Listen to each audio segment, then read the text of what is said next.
So today we're almost at Valentine's Day already for 2023, and it's really interesting. I try to not really share the dates of my videos and things as I'm delving deeper into making videos and the like, and even on the podcast as well. Um, but it is Valentine's Day, and I wanted to kind of just talk about love, right? And but not in the way, not in the like of outside love, right? I know there's been a huge push for self-care, which I am absolutely here for. um and for me, self-care starts with loving myself.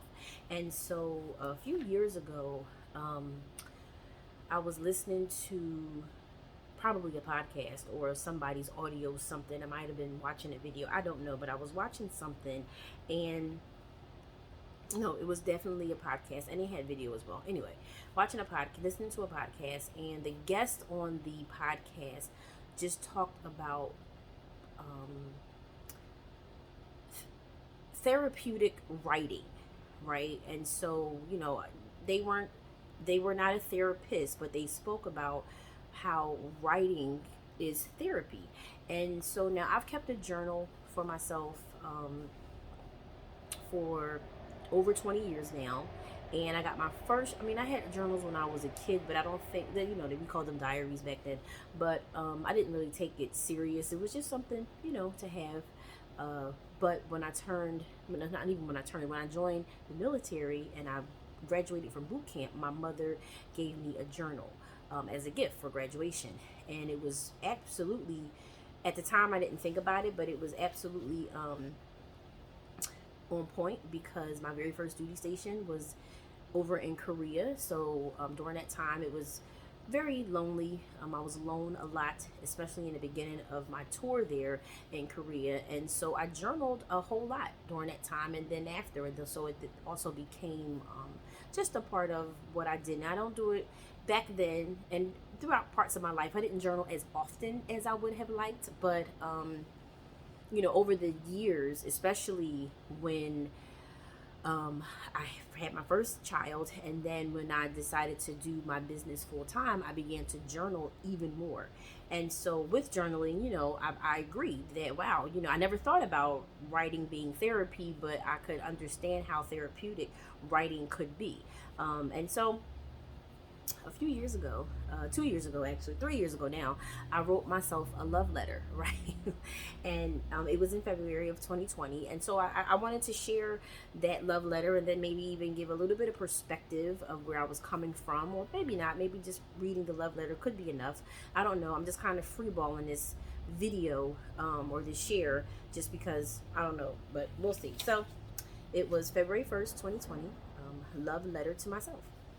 I've been thinking about writing this letter to myself for a while now, and I have finally decided to do it.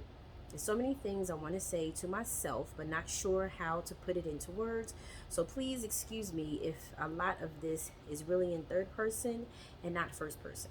No matter, I'm talking to me, the young me, the growing and the today Tracy, who is walking her own path. Tracy, as a young person, you were loving, attention grabbing, people pleasing, and because of this, people were drawn to you and your kindness, friendliness. Although growing up was troublesome at times, you had the ability to create a bubble that helped you deal with really tough days. With the help of your family, you have been able to be a good judge of character. The most part, if it was a boy, sometimes not so much. But overall, I have known when to walk away, and that has been an attribute that still works today.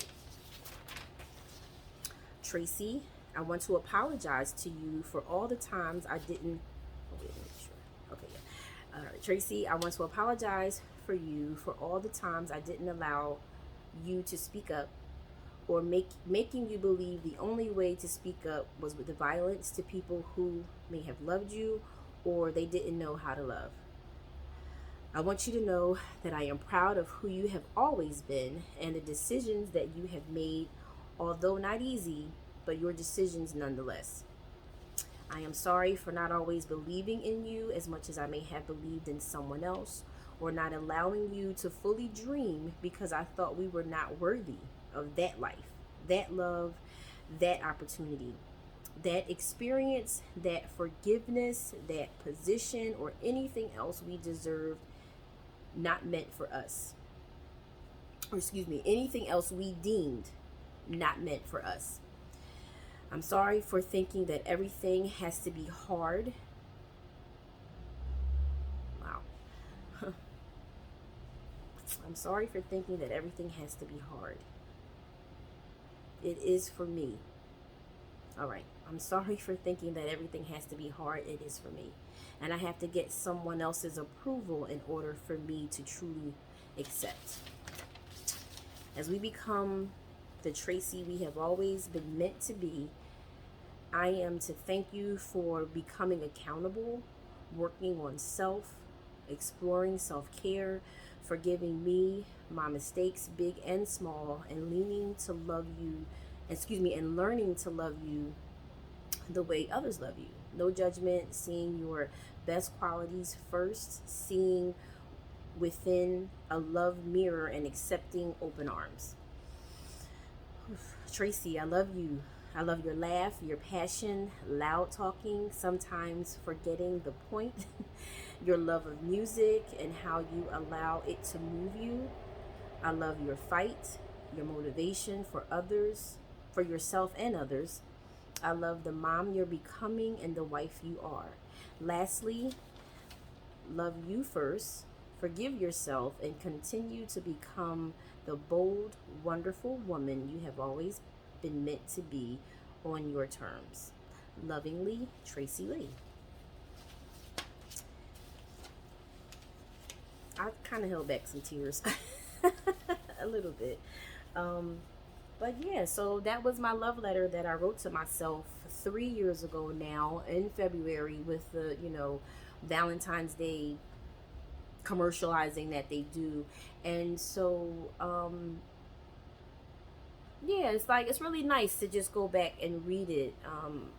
I kind of stumbled on it. I forgot I wrote it, and then I was going through my journal, and that I'm almost done writing in it, so I'm getting ready to start writing in a new journal. So I kind of go through some of the things, and I have some loose leaf, as you can see, papers that are in that journal as well. And so I, opened it up, and it really hit me because I think that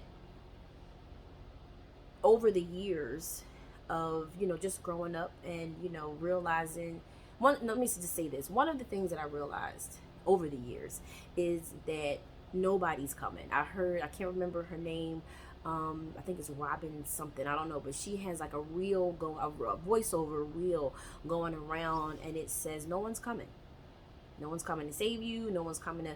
And a few years ago, I realized that nobody was coming to help me get through all the things that were in my head, right? All of the, let's say, trauma that I experienced throughout my life.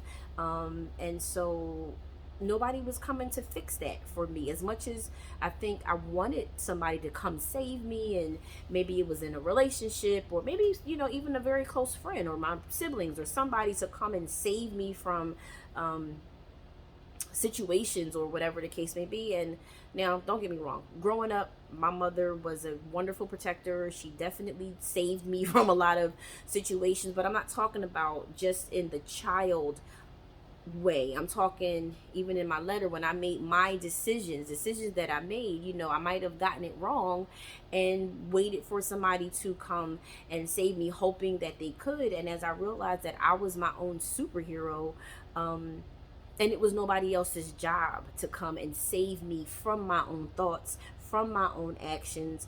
I married my husband, and one of the things that, it was so many things that I was attracted to about my husband, but one of the things that were like probably top three is that I felt protected when we were together, where no matter where we could be at home, we could be out, we could be whatever, but I always felt like he would protect me, and not from the things going on in my head, but just out in the world. But I felt like for a small portion of my life, I wanted to feel that way and have that person who made me feel that way to come in and guard me from all the things, the wrongs that have ever been done to me, and they would come in and fix it.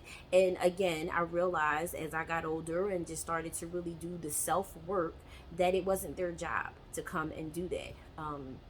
To come and save me in whatever situation that I was in. And so as a result of that, I became my own superhero. And so I was about 24, 25 when I really started, like, I just asked God to help me. I said, help me, God, help me. Like, I'm going through so much right now. And, how did I get here? How help me get through this or whatever. And my relationship at the time with God was it was crazy, right? Let's just say that. I'll save that maybe for another podcast or something, but it was crazy. And so I didn't go to him. I didn't seek him very often during this time in my life. But during this time, I just asked him, like, help me get through this. And so, I realized that a lot of the trauma that I was carrying with me had started when I was 8 years old. And so now the 24, 25-year-old was coming to save the 8-year-old. So there was somebody who I needed to come and save me, but that somebody was me. I had to come and save myself. And so writing that love letter, realizing that it is my accountability and really doing the work to love myself,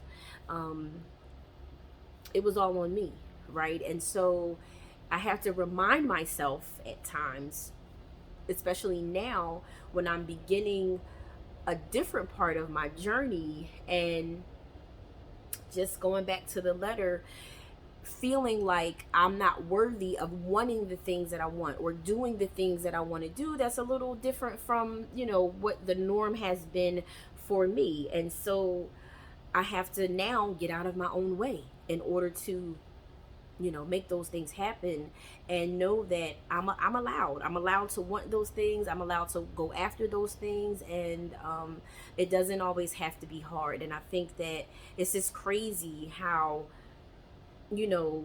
sometimes your thoughts just come, they just go with you, right? We don't get rid of them. We just learn to manage them, or we learn to maybe just be honest with ourselves with them. And I think that's the other part of self-care, is being honest with yourself, brutally honest, if you want to use that term, but honest nonetheless, whether you're brutal or not. Be honest with yourself in a way that, because let me tell you about honesty. I've said this to many people over the years, but I used to be a liar. And I mean, it's funny now, but back then it was funny then, because I really didn't take a lot of things serious. But as I got older, and more so when I met my husband, who is very honest, and it was kind of like, why are you telling me that? Or why are you, as opposed to, I just thought, why are you telling me? You don't even have to tell me that, and that you don't have to tell me that. But he would tell me. And so anyway, as our relationship grew, his honesty was contagious, right? And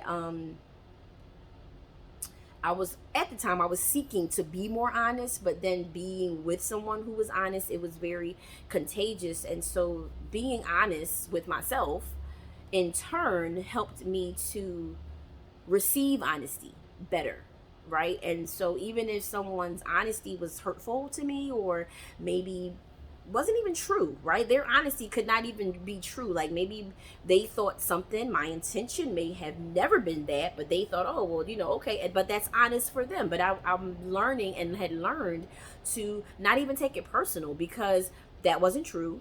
This is what my intention was. Or, you know what, I'm sorry that that's how it came off, because that was never the intention for me to, in telling you whatever, or sharing with you, whatever the situation was. But going through the self-care portion, learning to love myself, learning to forgive myself, being honest with myself, has really helped me to love myself even more, right? Because, there are times you're gonna write, if you decide to maybe do a journal, or if you're writing in your journal, we don't have to share things in our journal, right? I have so much stuff in my journal I'm never going to share with anyone, probably until I'm dead.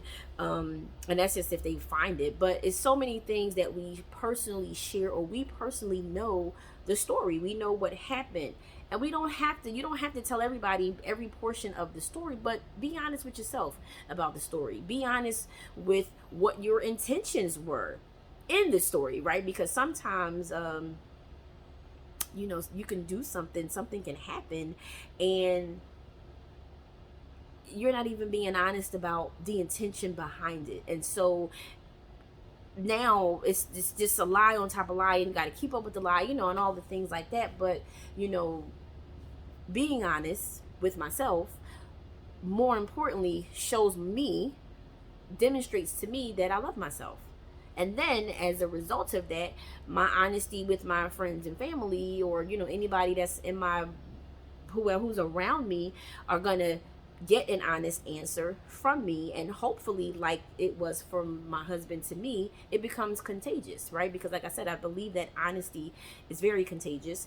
And over the years, as I've no longer become a lie, I lie. I don't even lie anymore, right? My son and when he turned 6, this is my oldest son, he was about 5 or 6, no, 6 definitely, because he was in school.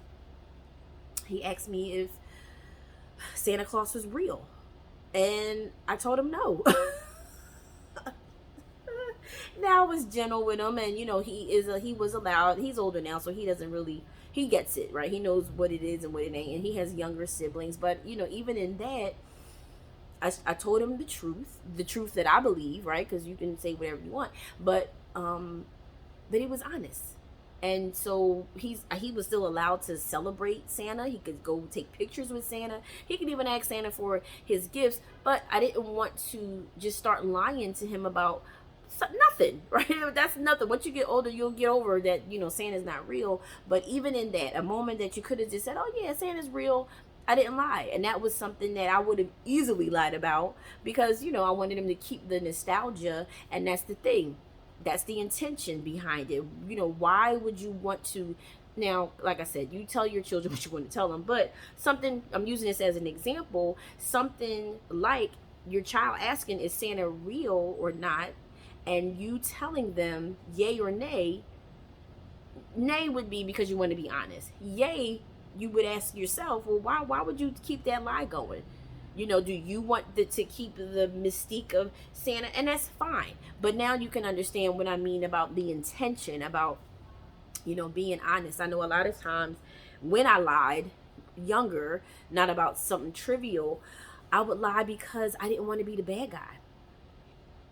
Right? I would lie because I didn't want to hurt your feelings, or, say something that I thought would send you over but, if somebody's asking, why would you lie? Especially if they're asking. So it's not up to me to manage your emotions. That's something that you would have to do. But if you're asking, then I should be able and willing to tell you honestly what the honest answer is. So, as much as we make Valentine's Day about your partners and how others can shower you with love, I just kind of wanted to maybe encourage all of us to do more self-love. Now clearly I'm never mad at getting gifts, being taken out to dinner, all the things on Valentine's Day or whatever the case may be. But with this month of love, and with Valentine's Day vastly approaching, just be mindful and remember to, love yourself.